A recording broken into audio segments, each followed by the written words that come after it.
Ladies and gentlemen, boys and girls, children of all ages, WandaVision episode 6 just dropped and we just finished watching. We are so stoked to talk about this episode. There's nothing more but to get into it. I'm Peel.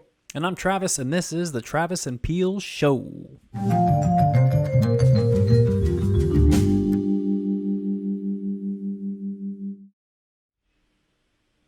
Travis, my Hi. man, my What's man, up? man. What's happening, man? Episode 6. That went down really smooth. That was a good episode. Wow. Yeah, you can drink that neat, baby, because it was fantastic. That was a great episode. I was really excited about it. And of course, this just blew everything out of the water. Not going to get into the spoilers just yet, but definitely have to say, great episode. I know that every week you're saying, this is my new favorite episode. This is my new favorite episode. You know what, Travis, this week? This one is my new favorite episode. How about that? How about that? What did you what did you like about this week? Man, the way they put everything together, they had a great balance between what's happening in the hex and what's outside of the hex. So the transitioning was fantastic. The show came together. You're now getting that true gelling of the TV show and the MCU, and everything's going really well. And it was just fantastic job by everybody involved. The way they put it together, the suspense, the action, the comedy. Man, put together so wonderfully. Great job. Hats off again. Yeah, you're right. It's week 2 of them actually giving us the show that this is meant to be, where we're splitting time between the sitcoms and what's happening outside the pocket. And we are in the sweet spot of this show, without a doubt, because So sweet. yeah, it's super, super sweet. And I like it. And it was interesting because they didn't even do press until week 4 of this show, which is really weird. They usually do press week 1, but there was no press from the actors until week 4. But now it makes sense because we didn't get really what the show is until week 4. So I love that slow burn. I love that they keep on giving us a reason to enjoy the show week to week to week. They just nailed it. They just nailed it. They did. And this episode specifically was fantastic because they really captured the sitcom side of things. Really captured the heart of the early 2000s with one of my favorite shows that they straight up copied, which was great. Well, are we going in spoilers? Not just yet. And Okay, just making sure you're getting a little. yeah, Woo. and then on the other side of things, there was really a lot of intrigue. Probably the most that's ever happened outside of the pocket with our crew, with our sword crew, our FBI crew, and everybody. I thought that this, like last week, did a great job of bringing us forward in the story, setting up that chessboard for the final 3 episodes, but also even giving us more mystery, almost to a fault, because now that there are situations where, and we'll get into this, I was assured of a couple of things last week. Oh yeah. And now this week, I'm like, I have no clue. No clue. They've completely thrown it away. So I hope they can pay it off, because it, especially for one character, it was a 90-degree turn, on a dime. And I hope they can pay that off. I'm a little concerned. So we'll get into it. But right now, ladies and gentlemen, if you have not watched the episode, what are you doing? Watch it. Watch this show. Yeah, who hasn't done that? And then already? come back. Then come back around and get ready for some spoilers. Let's do it. Yep, here we go. We're going to get right into it. First off, I loved that in the previously on, they showed the scene from Age of Ultron. They showed Pietro. Aaron Taylor Johnson. Yep. Pietro. Yeah, the original actor getting shot down, and boom, you see who it is. You see what he's supposed to look like. You see him in the MCU, and then the next part of that, previously on was Darcy saying, "Oh, she recast him," which we talked about last week. But it's nice that they went ahead and threw it in there for some people who might be watching this without watching or previously have watched some of the MCU movies. It's smart. It's a smart way to keep people in who have not. I don't know why they would be watching WandaVision. Once again, why are you not doing this? I don't know. It was great. The intro was so fun, and the show that you alluded to that they did so well. Malcolm in the Middle. Mm, Like they nailed that intro. they That did. was fantastic as soon as it started. And of course, the lyrics of what's going on inside the intros point out what's happening. Things are weird, things are crazy, So Hmm.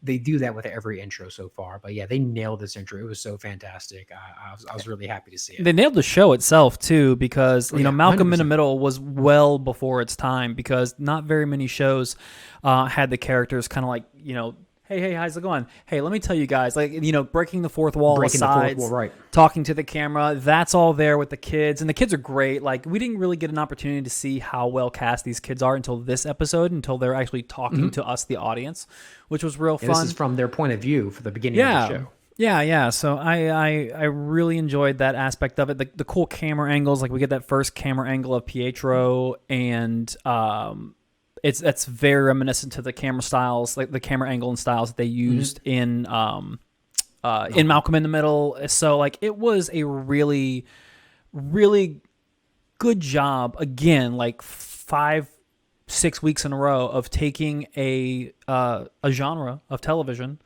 and making it seem exactly like we're there, like you're transported back to that time period. So big props there. And of course, this takes place during Halloween, so there's a lot of callbacks to some really fun comic book Everybody outfits.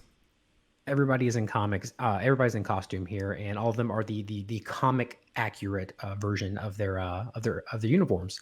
So you get Wanda coming downstairs, and she's in this red outfit. They joke about it being old Red Riding Hood or Sokovian fortune teller. Right. But hey, it was great seeing her come out having the crown on. It was really fun to watch. I And think the then making a crown joke. works. I'm gonna be honest with Oh, you. it's awesome. I think that I can understand why they wouldn't want to overtly sexualize Scarlet Witch by giving her like the bikini outfit. I completely get that, but like do like a more pulled in version of that mask. Like give her the crown and then her normal like leather outfit, like the jacket and everything, and her doing the wow moves. Dude, go with the crown, Marvel. The crown works. The Like, red wiggly woos. I love it. It's so good. It's so good. Then of course they go right into Vision coming downstairs wearing the old school yellow and green. Love it. Alluding to what are you, a booger or a stoplight? I It loved was it. great interactions between everything. It was pulled back so much from the classic comics, and yeah, they were cheesy, they were over the top with it, but it looked great. It was fun to see these characters in these costumes from where we or at least people who read the comic books were first introduced to these people, and seeing some of these styles, and then Quicksilver grabbing speed and zooming off and coming back, and both of them having the hair whipped back, and they got the silver bolt going down. I And love of course it. we started off the show with Wiccan. He boom, that was the first thing, doing that point of view aside, just like Malcolm in the Middle controlling the show. Hey, this is what's happening, this is what's going on. And props to Evan Peters, man. He did. I don't know how much longer he's going to be in this show. I don't know if he's just here for a couple of episodes or not. But I would love to have him in more, because this episode, he is great. If you're a fan of American Horror Story, or if you've seen Kick-Ass, which both Quicksilvers are in Kick-Ass, ironically, he is one of the most profound actors that no one ever talks about. He is fantastic. Of course, if you've seen American Horror Story, like he's great. And he does a great job here. Like he does a really good job of being that that couch, that sleeping on the couch, like loaf of an uncle, crashing in the house. But he's also a really cool like surrogate father when Vision's not around. But he's also kind of a child in and of itself, and he plays these different hats all built in this character really, really well. And then he kind of flips the script when he starts challenging Wanda a little bit later on in the episode, and it makes his character even more intriguing. It makes him from fun to an actually intriguing character, and Evan Peters knocked it out of the park. I mean, What does he have, Travis? What does he have? Range. The it factor, as they say. We've seen his range. Yes. Yeah, he's great. Yeah, Evan Peters nailed it. Did a great job. Like you even alluded to this before. Him being like the perfect fit from what Malcolm in the Middle's big brother was. Like, He's exactly was the big totally brother. that persona. Yeah. He hit that perfectly. Yeah, he nailed it. Yeah, for sure. Yeah. I say it's such a great episode. That's why this is my favorite, man. They nailed so many things that I've enjoyed and liked, and then they really tied everything together. Of course, when they talk about Vision's outfit, it is Mexican restaurant, Mexican Mexican wrestler. wrestler. Yeah. So it's a nice little lucha libre stuff going on. Nice little funny joke there. Yeah, that was But then cool. we see something really weird here happen when he says, "Hey, yeah, I'm gonna go do security around the neighborhood." She's like, "That's not what you're Yeah. supposed to." And then she stops. You didn't tell me you were doing this. And he's like, "Yeah, I'm gonna do Right. this." Right. And then he goes in to like kiss her, and his kisses her on the cheek, and is like, "Be good," and walks away and leaves.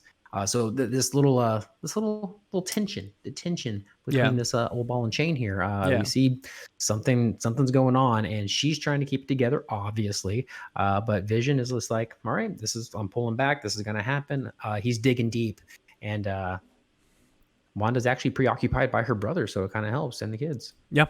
Yeah. My one gripe about this episode, with this being such a cool Malcolm in the Middle homage, was one of the best things about Malcolm in the Middle is that it gave us Bryan Cranston. It really brought him to the forefront of hey, this is somebody you need to pay attention to. Genius. And he's fantastic in that show. It's a purely comedic role, but he's brilliant from start to finish in that show. And the one gripe is that Vision's on the case. Like, there's no, hey, I'm figuring stuff out. He knows now 100% something's wrong. He spends the entire episode trying to figure stuff out. So we lose that Bryan Cranston character with Vision this episode, which is a little bit unfortunate and everything because the dad's not around.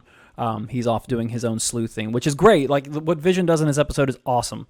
But it is a shame that we didn't see an aloof, fun, happy-going, semi-loser father figure following the kids around. That would have been a fun little thing to focus on. But sadly, we didn't get that. We didn't get the Bryan Cranston-esque, but we did get those little like side swipes going to like past memories right in the first scene, when they go back to Sokovia and, they're mentioning one of their first Halloweens where they got sick.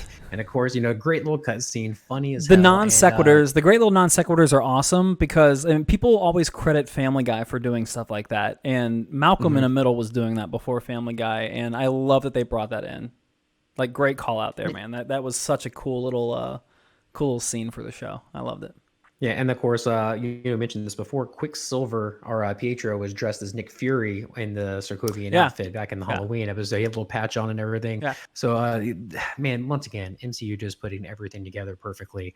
But yeah, we get into this episode. A lot of, like I said, we already had a little interaction going on between them, and how weird it is for Vision to pull away. Of course, he's going to go have his adventure during this episode, and as you just mentioned, he's starting to dig deep. He's going beyond. He's traveling through the entire neighborhood, and he's starting to see little pieces of things just not working.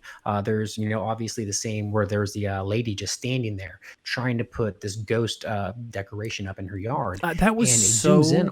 Spooky, man. That was so And her spooky. husband in the background setting the pumpkin down, and she's sitting there. You zooms in, and then you just see the tears start rolling down her face. And as we mentioned before, when he brought back the coworker, and then later in this episode with Agnes, we see that there's fear and there's pain. There's things that are happening, and obviously in this, this random citizen who's like in a, I guess, glitched type loop at the moment, just, feeling pain. And you don't know if it's physical pain, if it's just emotional pain, or them trying to stop her. They're so sad because even Monica Rambeau did mention when she left the Hex, she felt that anguish, that grief, that suffering that Wanda was feeling. So maybe she kind of projects herself onto everybody. So everyone's kind of going through that and feeling the sadness. But it could be really crazy stuff. It could be. There's so many things to talk about right now. Like, I wanna get into it because go right into Pietro and Wanda. How this episode was completely different from everybody else who's interacted with her in this universe. Yeah, so Pietro just straight up just starts calling her out on things. He calls her out on her. He calls her out on. Well, do you have it in your notes? Like, I don't want to mess up. I don't want to mess up like what exactly she was calling him out on. It starts with that with that first non sequester, where she backs out of the memory. They show them, giving the little fish and everything, and she's like, "That's not how I quite remember That's it." right. Yeah. And he says, "Oh, well, you probably just suppressed it." Right, right, yeah. So he's basically talking to her like, no, like Vision's starting to, but he's more confused. Like, hey, is this right? Is this right? And now Pietro is just like, no, we've been here, we've been through everything together. We're connected in certain ways. We're twins. Like, so, like, he knows when something's not right with his sister, and he definitely calls her out. And I liked how later on in the episode she tries to call him out about his accent, but he just straight up calls her right back. Like, no, you're doing it too. So everything that I'm saying is still like, you can't turn this around on me, man. And again, that's that Evan Peters, that range, man. Like he was. It's so interesting because this is one of the things that kind of like, I talked about earlier, the 90-degree turn, the turn on a dime, where when his cameo came in, I'm like, okay, this guy is a plant. He is evil.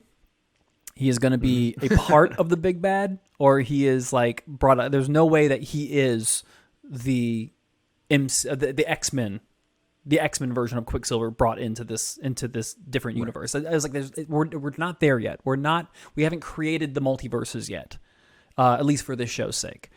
And so I knew it wasn't that. Now I don't know. Maybe, yeah, like so maybe things got I don't thrown think off in he's this evil. episode. I don't think he's evil anymore. Like that whole theory went out the door. I do think that nothing that he did seemed.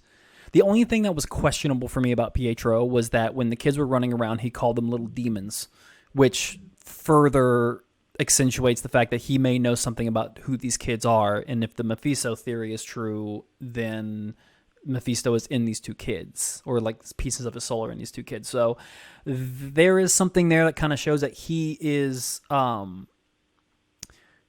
he knows something, but then nothing else kind of like goes into like hinting that anymore.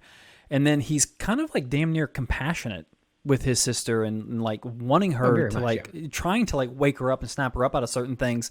And then toward the very end, he's a dick to her and she blasts him away. So it's like, he's such a weird presence right now. I'm not sure exactly. He's a big question. He's such a big question mark right now. Because I knew he was. Yeah, I still think that he is a plant. I really do.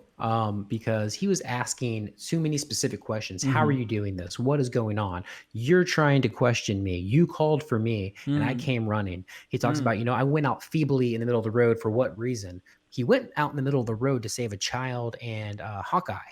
Like he knows why he went out in that road and got shot. In Age of Ultron.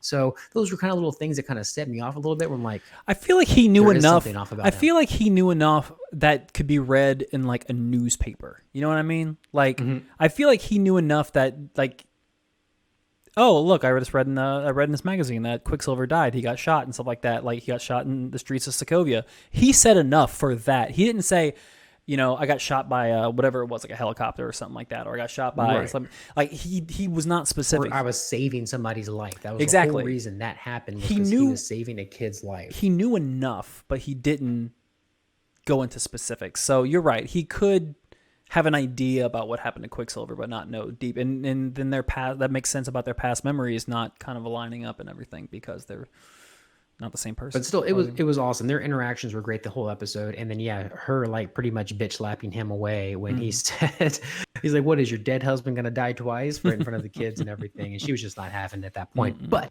we'll get to that in a minute. So here we are. We got Hayward, we got Wu, we got Darcy, we got Monica.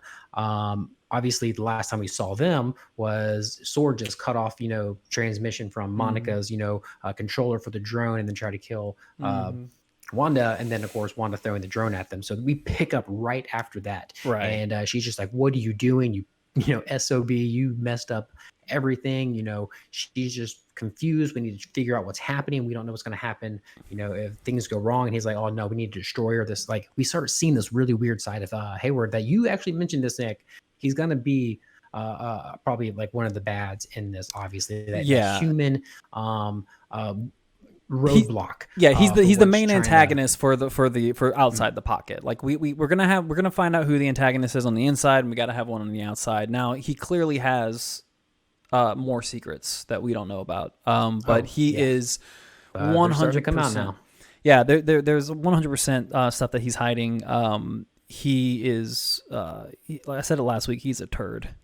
And he is an He's a asshole to turd. He's a everybody. dick. He's threatened by Agent Wu. He's threatened by Monica. He's threatened by Darcy. He's threatened by all of them. He tries to lock them up immediately. They immediately escape. And I want to jump into what they kind of find out, because like they want to go find this engineer so they can find a way into the bubble and try to help Wanda before Hayward takes it too far. And then Darcy says, "Hey, I found some stuff. I found some stuff on Hayward." Now Hayward's going to be interesting because there was a file called cataract, which since they were working on Vision, who was connected to the Mind Stone, it has me thinking that by the name of that, they're trying to make another Tesseract. And that's what cataract is. They're trying to harness some Mind Stone power, just like the Tesseract Like a was copy. able to harness the Reality Stone. So I think that this is the Sword trying to create some sort of like Tesseract clone. That's what I Power think. weapon, right? Yeah, that's what or I some think. kind of weapon of the such, Because why else would they be?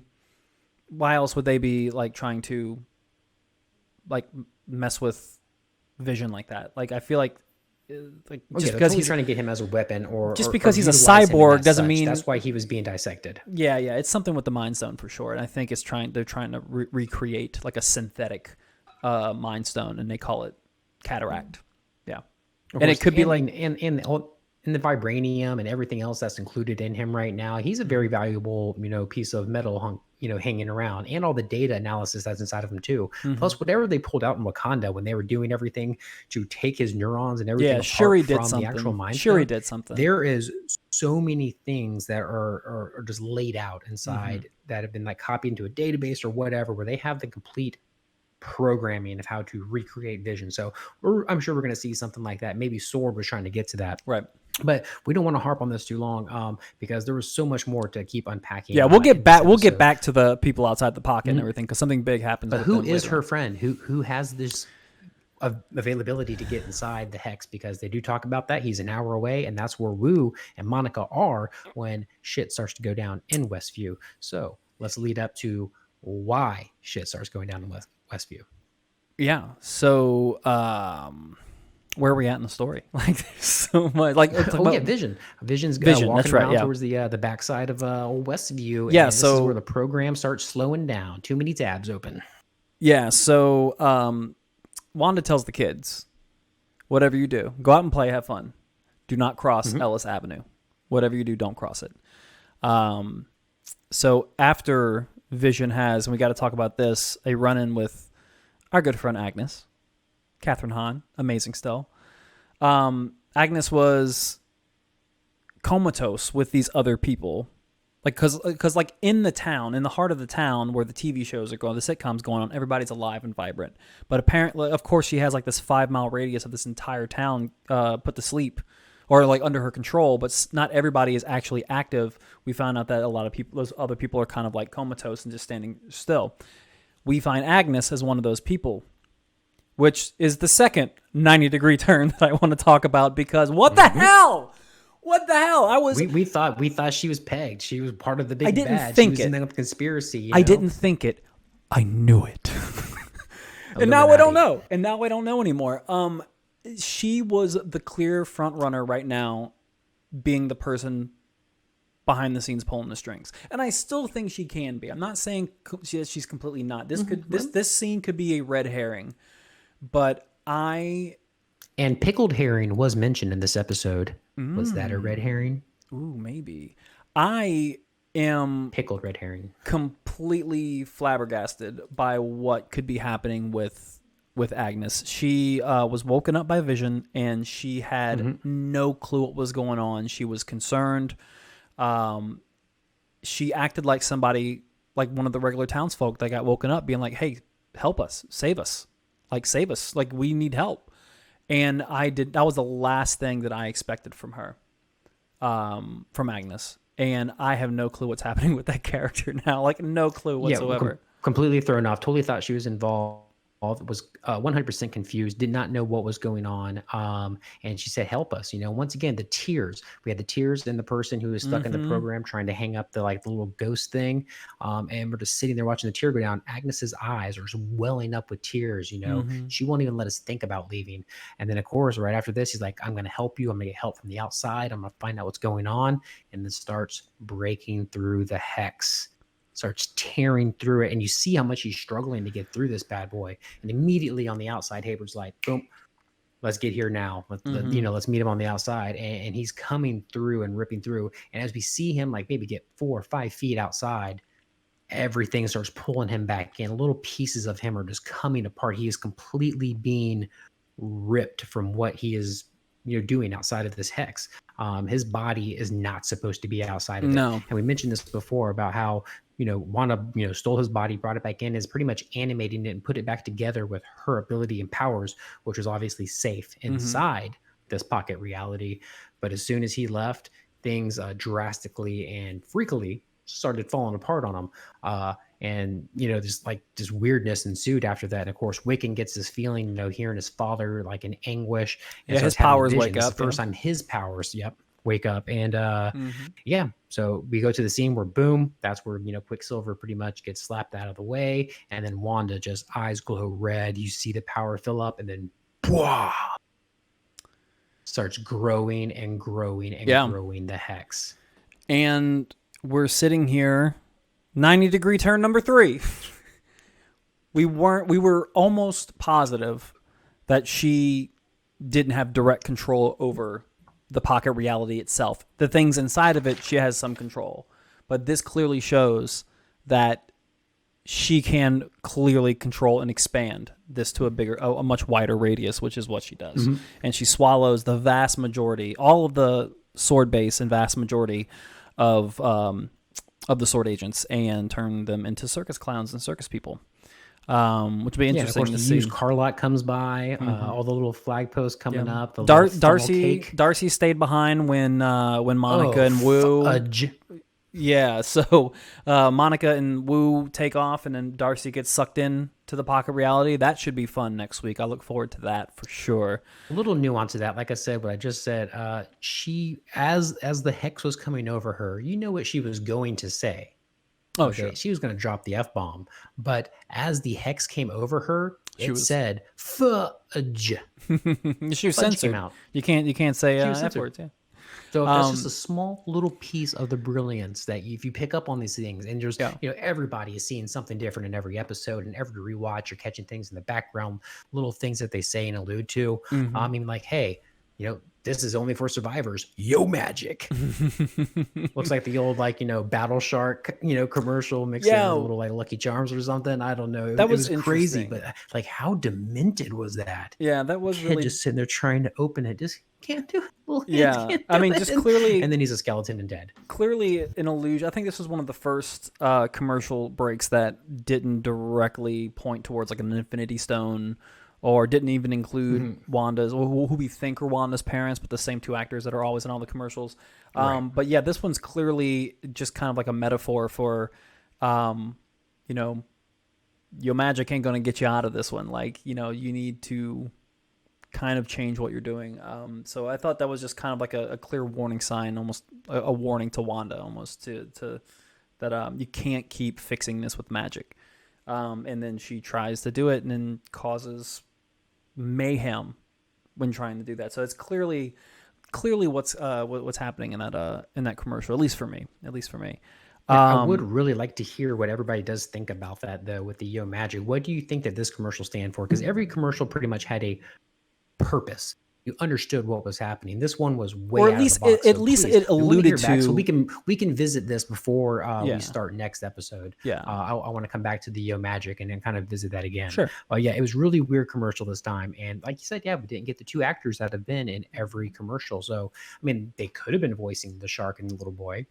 Could be. Supposedly that would make sense. Yeah, could be. But yeah, it was definitely different and really creepy. So I want to see what everybody thinks on that one.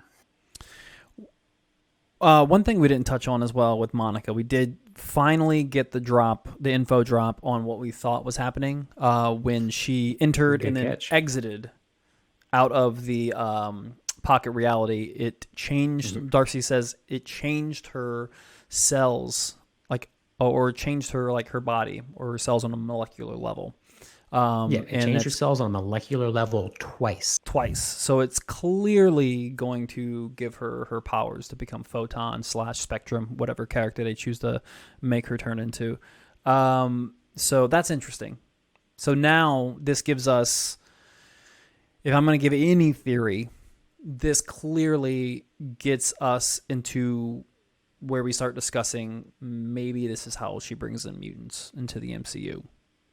Like, this is how we can create mutants. It's a possibility here. With the hex growing right now, is this going to engulf everything? Is this going to change the reality? Like, how big can it get? Like, how big can I get? Like, can she expand it? Rabbit hole. Can she expand going it? down it? Can she expand it to the entire world? You know, and like kind of activate the mutant gene. That's something that could possibly happen. The inverse. You're speaking about 90-degree turns or 180s. How about that? Instead of her getting rid of all mutants, this is her creating all mutants. Yeah, because in House of M, she got rid of all the. She created a world without mutants. So this is clearly going to be her creating. Not clearly, but yeah, her like kind of flip it on its facts. We just wrote WandaVision. You like that shit? Anyway, So overall, great episode. I'm sorry. Yeah, it's fine. I don't know what else to cover. Like, we kind of.